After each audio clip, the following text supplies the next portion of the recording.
ভাইয়া হুম। প্রতি 4 বছর পর বিশ্বকাপ খেলা শুরু হয়। হুম।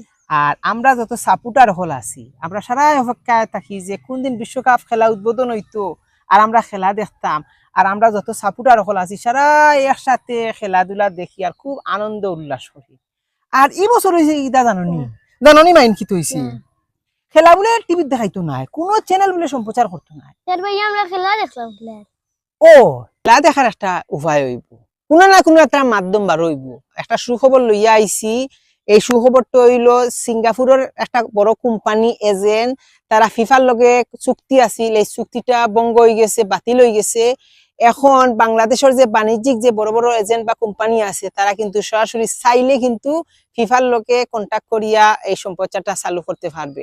আমরা ইতিমধ্যে একটা খবর পাইছি, যদি আওটাও যদি না পারে দুবাইয়ের যে বাণিজ্যিক বড় যে কোম্পানি এজেন্ট গুলো আছে তারাও কিন্তু আমরা এই সম্প্রচারটা দেখার এক সুযোগ করে দিবে। কিন্তু বিটিভি চ্যানেল সরাসরি বুঝিয়ান না যে আনতে পারবো করি, না পারলেও কিন্তু এদের মাধ্যমে আমরা এইবার বিশ্বকাপ ফুটবল আমরা খেলা উদযাপন করবো এবং দেখমু সারাই মিলিয়ে একসাথে। আচ্ছা তে তো ব্যাপার তের মাহিন তোমার আশা পূরণ হইব, নিরাশা হইও না। তে তো বাইয়া হইরা আমরা খেলা দেখতাম পারমু, আলোচনা চলে। ঠিক আছে, আপনারা সবাই ভিডিওটা শেয়ার করে দিলেই ঠিক আছে। ওকে।